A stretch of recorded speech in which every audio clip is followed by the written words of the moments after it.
Hi అండి, welcome back to our channel Uma Prakash 143. ఎలా ఉన్నారండి? అందరూ బాగున్నారా? నేనైతే చాలా బాగున్నాను. మీరందరూ కూడా బాగుండాలని మనస్ఫూర్తిగా కోరుకుంటూ ఈ వీడియో వచ్చేసి గత లక్షవారం వీడియో అండి, గురువారం నాడుది. గురువారం నాడు నేనైతే రామదేవుని పూజలు అయితే మొదలుపెట్టానండి. రామదేవుని పూజలు ఎలా చేయాలి, ఎన్ని వారాలు చేయాలి, ఏం నైవేద్యం పెట్టాలి ఏంటన్నది అయితే నేను ఈ వీడియోలో అయితే చెప్తానండి. వీడియో లాస్ట్ వరకు చూడండి, ఎక్కడ స్కిప్ చేయొద్దు. ఫస్ట్గా మీ అందరికీ కూడా చిన్న రిక్వెస్ట్ అండి, నా వీడియోస్ కానీ ఎవరైనా చూస్తున్నట్టయితే లైక్ చేయండి, షేర్ చేయండి, కామెంట్ కూడా చేయండి. ఫస్ట్ టైం చూస్తున్న వాళ్ళైతే సబ్స్క్రైబ్ చేయడం అస్సలు మర్చిపోద్దు. మీరు ఇచ్చే ఒక లైక్ చాలా సపోర్ట్గా ఉంటుందండి. ఇంకా మంచి మంచి వీడియోలు పెట్టాలని ఇంట్రెస్ట్గా ఉంటుంది. ఇంకా వీడియోలోకి అయితే వెళ్ళిపోదామా? ఇంకా రామదేవుని పూజలు అయితే నేను మొదలు పెట్టానండి. కార్తీక మాసంలో అయితే ఎప్పుడు కూడా కార్తీక మాసంలోనే చేస్తాను. మామూలుగా మాఘమాసంలో కూడా చేసుకోవచ్చండి. ఇంకా నైటే కిచెన్ అంతా కూడా క్లీన్ చేసి పెట్టేసుకున్నానండి. ముందు రోజు నైటే కూడా ఇల్లంతా కూడా మాప్ పెట్టేసుకున్నాను.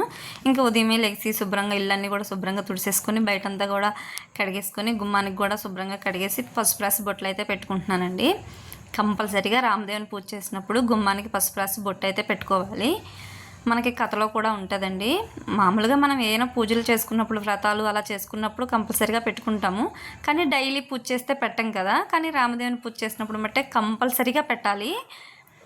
ఇంకా ఇంటికి మామిడాకులు కూడా కట్టాలండి. తోరణాల్లా కట్టలేకపోయినా 2 కొమ్మలైనా పెట్టాలండి. బాగా ఇంపార్టెంట్ అనమాట మామిడాకులు.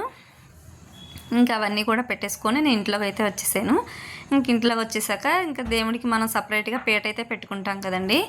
అలా నేను ఒక పీటకైతే పసుపు రాసి బొట్టు అయితే పెట్టుకొని రెడీగా పెట్టేసుకున్నాను.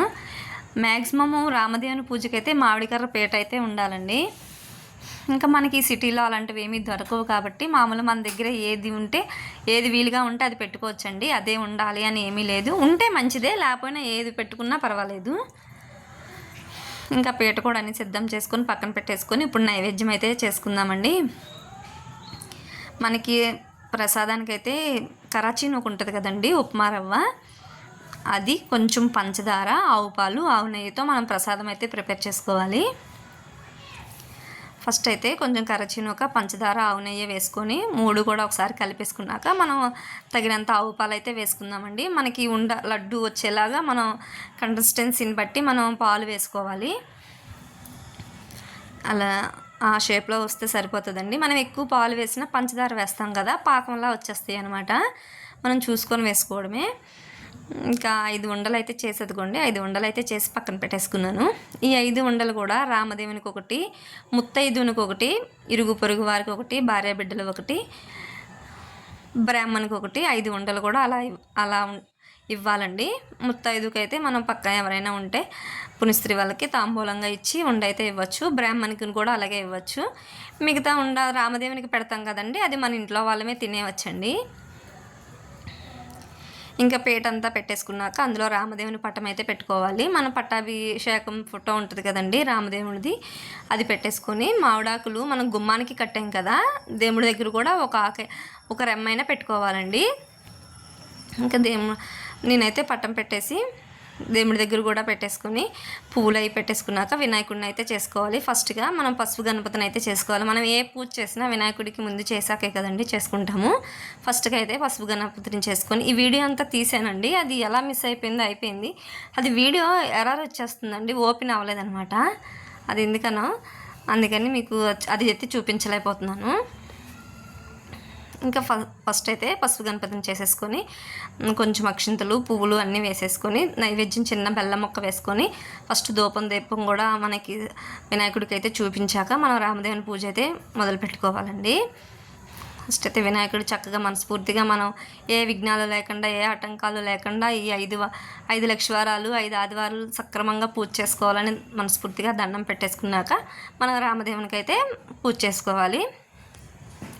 ఇంకా దీపారాధనకు కూడా ఆవు నెయ్యి దీపారాధనే చేసుకోవాలండి. మనం కొబ్బరి నూనె, నువ్వుల నూనె అలాంటిది ఏమీ వాడకూడదు. అన్నీ కూడా ఆవు నెయ్యి, ఆవు పాలు, ఆవు నెయ్యితోనే చేసుకోవాలి. ఇంకా ఆవు నెయ్యి దీపారాధన కూడా చేసేసుకొని ఫస్ట్గా దీపారాధన చేశాక ఒక పువ్వు 2 అక్షింతలు వేసి దండం పెట్టుకున్నాక మనం నైవేద్యం అయితే పెట్టుకోవాలండి. మనం ఇంట్లో డైలీ పూజ చేసుకున్నా సరే ముందు దీపారాధన చేశాకే మనం నైవేద్యం సమర్పించాలండి. అలాగే చేయాలంట, మా అత్తయ్య గారు అలాగే చేస్తారు, నేను కూడా అలాగే చేస్తాను. ఇంకా దీపారాధన చేశాక నైవేద్యం కూడా పెట్టేశానండి. చూడండి 5 ఉండలు. తాంబూలం కూడా పెట్టుకోవాలండి.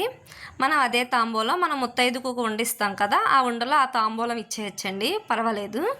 మనకి కావాలంటే మనం వేరే తాంబూలమైనా ఇచ్చుకోవచ్చు, అదేం పెద్ద ప్రాబ్లం ఏమి కాదు. మెయిన్ మనకు ఉండవలసిందైతే ఇవేనండి: మామిడాకులు, ఉప్మా రవ్వ, ఆవు పాలు, ఆవు నెయ్యి, పంచదార, ఒక తాంబూలం. ఇవి మెయిన్ ఇంపార్టెంట్ అండి. ఇంకా తర్వాత మనకి శక్తి కొలది మన ఆడంబరాలు ఇంకేమైనా చేసుకోవాలంటే మన దగ్గర ఎన్ని ఫ్రూట్స్ ఉంటే అన్ని ఫ్రూట్స్ ఏవైనా పెట్టుకోవచ్చు నైవేద్యం. మనకు మెయిన్ పూజకు కావాల్సిన ఐటమ్స్ అయితే ఇవేనండి. నేనైతే ఎప్పుడు కూడా కార్తీక మాసంలో చేస్తాను. కార్తీక మాసంలో కుదరలేని వాళ్ళు మాఘమాసంలో కూడా చేసుకోవచ్చు, ఎప్పుడైనా చేసుకోవచ్చు అండి. కానీ మనస్ఫూర్తిగా భక్తితో చేసుకోవాలి అంతే. ఎప్పుడు చేసుకున్నా పర్వాలేదు. కానీ చాలా ప్రశాంతంగా ఉంటుందండి రామదేవుని పూజ చేస్తే. నాకు అలవాట్లో మీకైతే చెప్తున్నాను, నేను ఎప్పుడు చేస్తాను కాబట్టి. మనం ఏం పెద్ద పెద్ద కోరికలు కోరేంలేండి. మనం ఏమైనా కోరినా మనకి దేవుడు ఏది ఇవ్వాలో అదే ఇస్తాడు. ఏదో మనం మనసాక్షి గురించి అలా ఏదో అనుకుంటాం కానీ రామదేవుని పూజ అయితే చేసుకుంటే చాలా బాగుంటుందండి. మీకు ఎవరికైనా ఈ పూజ గురించి తెలుసుంటే నాకు కామెంట్ సెక్షన్లో కామెంట్ చేయండి. ఫస్ట్గా అయితే వినాయకుడిని పూజించిన తర్వాతే రామదేవుని పూజించవాలని అని బుక్లో కూడా ఉంటుంది. మనం ఏ పూజ చేసినా అలాగే చేస్తాం కదా. ఇంకా అలా చేసుకొని రామదేవుని పూజ కథ అంతా కూడా చదివేసుకున్నాక లాస్ట్లో మనస్ఫూర్తిగా దండం పెట్టేసుకొని కొబ్బరికాయ కొట్టేసుకొని ఆరతి ఇచ్చేసుకోవడమే అండి, అంతే అండి. ఇంకా ఏదైనా మధ్యలో ఒక వారం ఆటంకం వస్తే మళ్ళీ వారం చేసుకోవచ్చు, దాంట్లో పెద్ద ఏముండదు. మళ్ళీ ఫస్ట్ నుంచి చెయ్యాలి అలాంటిది ఏమి ఉండదండి. ఎందుకంటే ఆడవాళ్ళకి కొన్ని ఉంటాయి కదా, అవి తప్పదు కదా. మరి ఇదండి, నేనైతే మొన్న ఫస్ట్ వారం అయితే మొదలు పెట్టానండి. ఇది ఇప్పుడు నాకైతే 3వ వారం అయిపోయింది. ఇది ఫస్ట్ వారం తీసిన వీడియో అండి. నా పూజ ఎలా ఉంది ఏంటన్నది కామెంట్ చేయండి. నేనైనా తప్పుగా మాట్లాడితే క్షమించండి. మీకు ఇందులో ఏమైనా తప్పులుగా కనిపిస్తే నాకు కామెంట్ సెక్షన్లో కామెంట్ చేయండి. Thanks for watching.